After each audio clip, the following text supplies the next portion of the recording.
Après l'étude algébrique des nombres complexes, on poursuit avec l'étude trigonométrique des nombres complexes. Pour cela, on aura besoin de savoir c'est quoi l'argument des nombres complexes non nuls. Star, ça veut dire non nul. On appelle argument du nombre complexe non nul qu'on note. On a noté au niveau de l'étude algébrique le nombre complexe comme z égale a plus ib. On l'a défini comme ça. Et le point image, on a eu à le représenter dans le plan complexe. Le point image, on l'a noté par M. Le point image M dans le plan complexe. Toute mesure de l'angle orienté. Il suffit juste de chercher à connaître l'angle qui est orienté par le vecteur E1 et OM dans le plan complexe. Toute mesure de l'angle orienté E1, OM. Maintenant, je cherche les deux vecteurs. Vecteur E1. On a dit dans le plan complexe, pour éviter de confondre les i, on a évité de mettre O easy. O easy, c'est O, E1, E2. Donc le vecteur E1, c'est ça. Le vecteur E1, c'est ça. E1. Et le vecteur OM. OM, de l'origine de repère jusqu'au niveau du point M. Voilà le vecteur OM. Maintenant, l'angle qui est formé entre les deux vecteurs. Le vecteur départ, c'est E1, et le vecteur d'arrivée, c'est OM. L'angle qui est formé entre les deux, j'essaie de l'orienter. Voilà l'angle. Et il est orienté dans ce sens-là. Parce que le vecteur de départ, c'est E1. Et le vecteur d'arrivée, c'est OM. On peut le noter par n'importe quelle lettre qu'on veut. La notation avec les angles. Et souvent, on le note par alpha. Quelqu'un d'autre peut le noter par bêta, par theta, par gamma, ainsi de suite. Ce n'est pas grave, mais souvent, il est noté par alpha. Donc, je cherche à déterminer la mesure de cet angle-là. Au niveau du module, on a parlé de cette distance, la distance OM qui représente le module de Z. OM, c'est le module de Z. Donc, je connais comment déterminer le module de Z, connaissant la partie réelle du nombre complexe Z et la partie imaginaire du nombre complexe Z. Je connais ça déjà, donc c'est comme si je connaissais déjà la distance OM qui représente le module de Z qui est égal à la racine carrée de la partie réelle au carré plus la partie imaginaire au carré. Donc la distance là, elle est connue. Et si celle-là est connue, elle se détermine à partir des deux parties.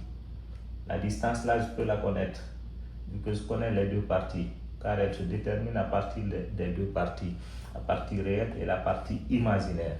Ce qui veut dire qu'aussi, la partie réelle, elle est connue. Parce que le nombre complexe, on me donne. La partie réelle est connue, vu qu'on me donne le nombre complexe. La partie imaginaire aussi est connue, vu qu'on me donne le nombre complexe. Donc, je peux me servir de ces trois distances.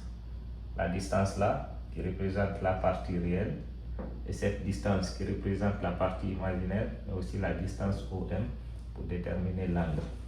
Je vois déjà qu'il y a deux triangles qui sont semblables. Et si les deux triangles sont semblables, c'est que les deux angles là sont alternes, internes. L'angle qui se trouve là, c'est le même angle qui se trouve encore ici.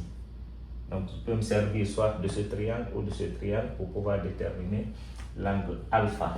Pour cela, je prends dans ce triangle là, ce côté représente le côté adjacent.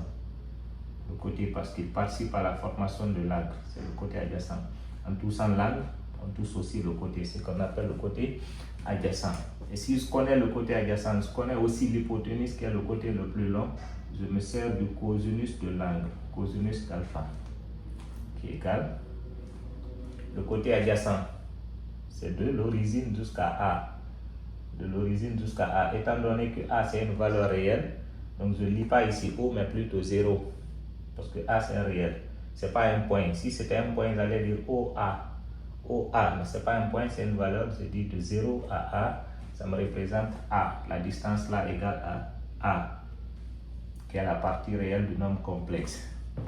L'hypoténuse OM, on a dit que c'est le module de Z, OM, le module de Z, donc sur le module de Z. Après, je continue, je cherche aussi, je regarde est-ce que je connais ce côté-là, le côté-là. Toujours au niveau du module, on a dit que ce côté-là représente l'ordonnée du point M. Et l'ordonnée ici correspond à D, parce que les deux distances là sont égales. Donc je peux aussi utiliser le sinus de l'angle, sinus d'alpha égale le côté opposé, c'est ça. Et cette distance correspond à l'ordonnée. L'ordonnée, c'est B, ça fait B. Sur l'hypoténuse encore qui est OM. OM, c'est le module de Z. Donc, ce qu'on a ici, l'argument cosinus d'alpha, c'est la partie réelle sur le module. Partie réelle sur le module. Sinus d'alpha, partie imaginaire sur le module. À partir du cosinus et du sinus, je peux avoir l'angle.